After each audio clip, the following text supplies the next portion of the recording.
বিদায় হয়ে গেছি। ও আল্লাহর বান্দারা, এখনো সময় আছে, নবীর মোহাব্বতে তরিকাটা গলার মালা বানাও। ও এলাকার মুসলমান, ও পর্দার আড়ালের আম্মা জানেরা, বোনেরা, ও বৃদ্ধ বাবাজি, মাটির মতো নরম তবিয়তটা, অভ্যাসটা অন্তরে নিয়া সন্তানগুলোকে আদর্শওয়ালা বানাও। দুনিয়া কিছুই না রে বাবা। আজকে আমি টাকার গরম দেখাই, আমার শিক্ষার গরম দেখাই, আমার গরমের মেয়াদ কত জানেননি? আমার বক্তাগিরির একটা গরম আছে, আমার মতো বড় কণ্ঠওয়ালা বক্তা বাংলাদেশে নাই। এই যে গরম গরম ভাব দেখাইয়া চলবো, এই গরমের মেয়াদ কত? আজরাইল আসা পর্যন্ত। আজরাইল যখন এসে হাজির হয়ে যাবে, তখন 3টা সাদা কাফন আমার জন্য রেডি হয়ে যাবে। কে বক্তাকে, শ্রোতাকে, ইমামকে, মুক্তাদিকে, ডাক্তারকে, রোগী, কোনো ভেদাভেদ থাকবে না। 3টা সাদা কাফনের প্যাকেটে আপনিও যাইবেন, আমিও যাব। ওই প্যাকেটটা বানাইয়া যখন বাঁশবাগানে কবরের মধ্যে রেখে সবাই চলে যাবে, ওই কবরে কোনো ফেরেশতা জিজ্ঞাসা করবে না তুমি কয় নাম্বারের নেতা, কয় টাকার মালিক, তোমার বাড়ি গাড়ি কেমন, শিক্ষাগত যোগ্যতা কেমন। আমি হাফিজুর রহমানকে যেই প্রশ্ন করবে, আপনাকে সে একই প্রশ্ন করবে। সমস্ত কবরওয়ালাদের 3টা প্রশ্ন করবে। রবের পরিচয় দাও, ধর্মের পরিচয় দাও, রাহমাতুল লিল আলামিনের পরিচয় দাও।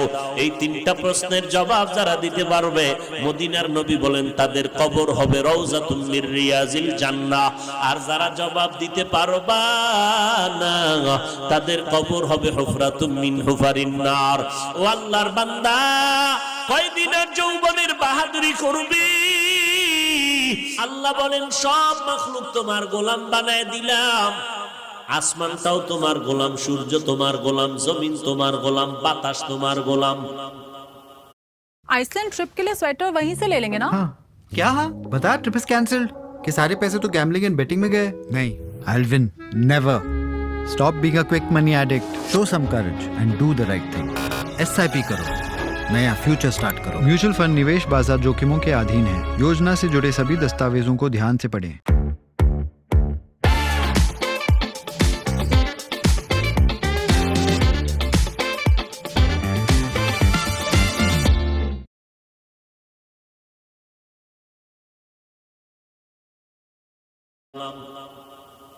কেমন গোলাম দেখছো নি? সূর্যের তাপ তোমরা ব্যবহার করো, নিতেছো, গ্রহণ করো, কোনো বিল নেই।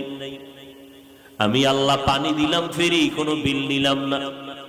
আমি আল্লাহ বাতাসটাও ফ্রি করে দিলাম, কোনো বিল চাইলাম না রে গোলাম।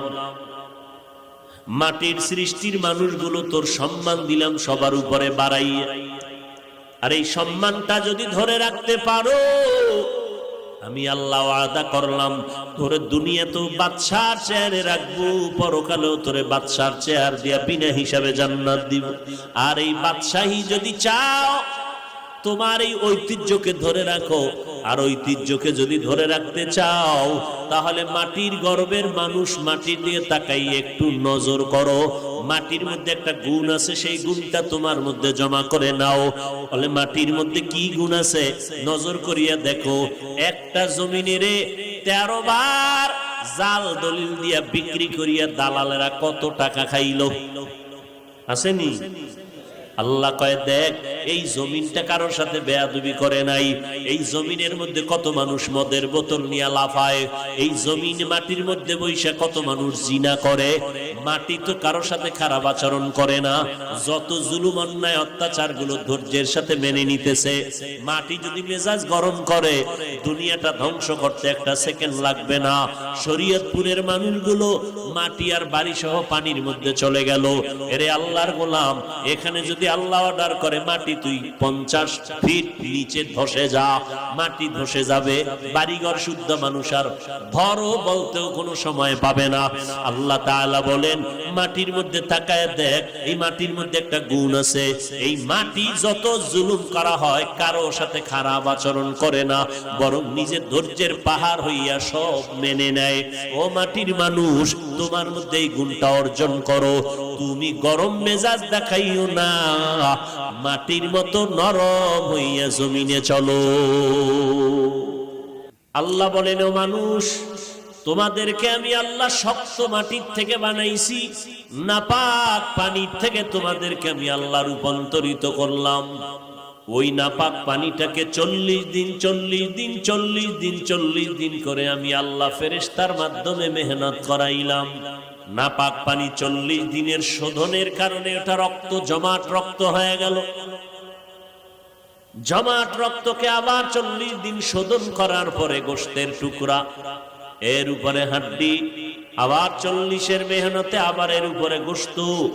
আমি আল্লাহ সুন্দর করে মায়ের গর্ভে সুন্দর একটা স্ট্রাকচার বানায় দিলাম।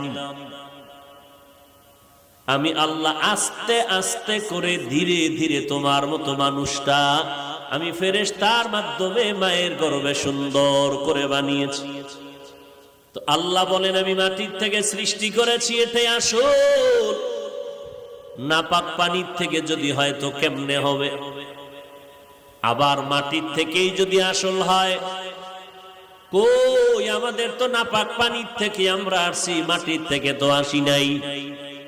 এর জবাব হলো মাটির থেকে তোমাদের সৃষ্টি করার অর্থ হলো 1 নাম্বার, আমি তোমার বাবা আদমের ডাইরেক্ট মাটির থেকে আমি আল্লাহ নিজে বানায় দিলাম। আর আদমের পাজরের হাড় থেকে তোমাদের মা হাওয়া আলাইহিস সালামের আমি আল্লাহ বানাইছি জান্নাতের ভেতরে। আদম নবী জান্নাতে আরামে ঘুমায়,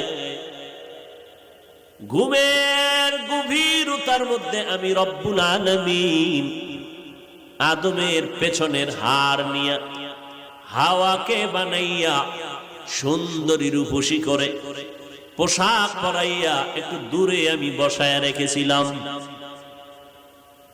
আদম ঘুম থেকে উঠিয়া অচেনা সুন্দরী রূপসীকে দেখা আকর্ষণ বাড়তে লাগলো। আদম ওদিকে মন যায়নি, কয় যায়, বলে যাওয়ার আগে পদ্ধতিটা কমপ্লিট করে নাও। আমি আল্লাহ এর সাথে তোমার হালাল বৈধতার সার্টিফিকেট দিতেছি। বলে কেমনে? বলে আমার বিশ্ব নবী রাহমাতুল লিল আলামিনের উপরে 4 বার অথবা তুমি 11 বার দরুদ শরীফ পড়ো তো হালাল হয়ে যাবে।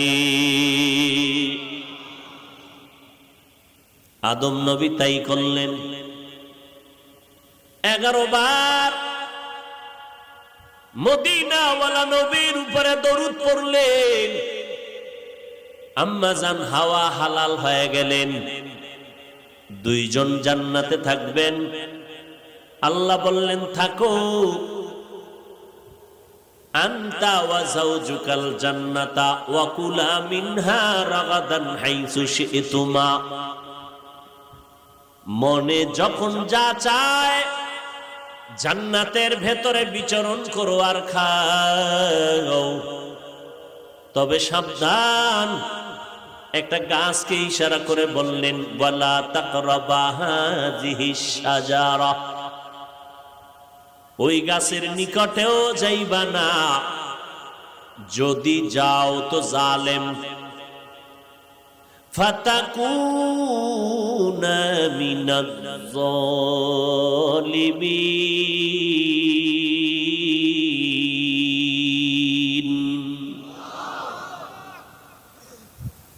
মুফাসসিরিনে কেরাম বলেন আল্লাহ আদম হাওয়াকে বিচরণ করার স্বাধীনতা দিলেন, খানারও স্বাধীনতা দিলেন, কিন্তু নিষিদ্ধ গাছেরকে বলে কেন বললেন ওখানে যাবে না?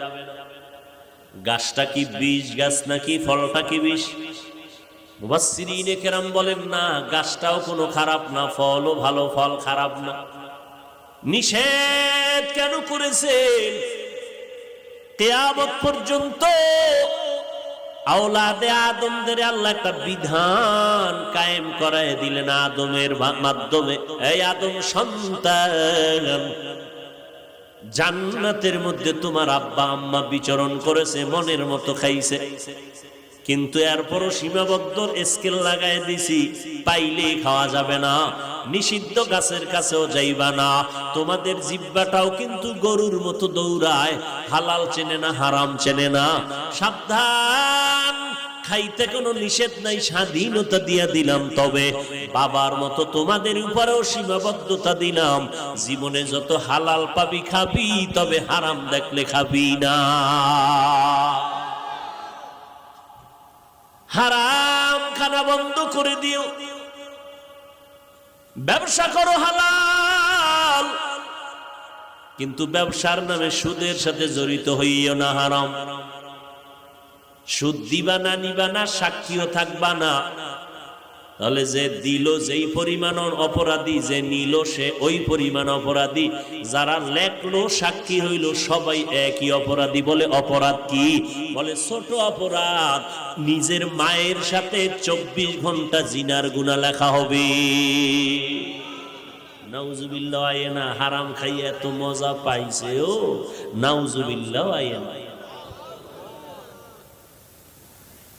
আল্লাহ তাআলা বলেন, আমি দুই দল মানুষের সাথে যুদ্ধ করার ঘোষণা দিয়েছি। দুই দল মানুষের সাথে আমি আল্লাহ নিজে যুদ্ধ করার ঘোষণা দিলাম। এক দলের কথা কোরআনে, আর এক দলের কথা বুখারী শরীফে। কোরআনের বর্ণিত সূরা বাকারা 275 নম্বর আয়াত। সুদের সাথে যারা জড়িত হবে আল্লাহ তাদের সাথে যুদ্ধর ঘোষণা দিলেন। কারণ তোর মায়ের সাথে তুই জিনার গুনাহ করবি, আমি আল্লাহ তোরে ছেড়ে দিতে পারি না। সুদের সাথে যারা জড়িত ভালো করে রেকর্ড করেন, কলবে ঢুকান, জীবনভর নামাজ পড়বেন, একটা সিজদাও কবুল হবে না। 13,000 বার মক্কায় হজ করবেন, একটা লাব্বাইকও কবুল হবে না। সুদের খাতায় নাম লেখাইয়া 5 তালা মসজিদ বানাইলো, একটা নেক আমল নামায় আসবে না। 13,000 বার কোরআন খতম করলে একটা অক্ষরের নেক আমল নামায় লেখা হবে না। যতবার মোনাজাত দিবেন কসম আল্লাহর, একটা মোনাজাতও কবুল হবে না। কোরআন শরীফ খুলো, তওবা না করে যদি মরে যাও আল্লাহ ঘোষণা দেয় চিরস্থায়ী তোমার জন্য জাহান্নাম।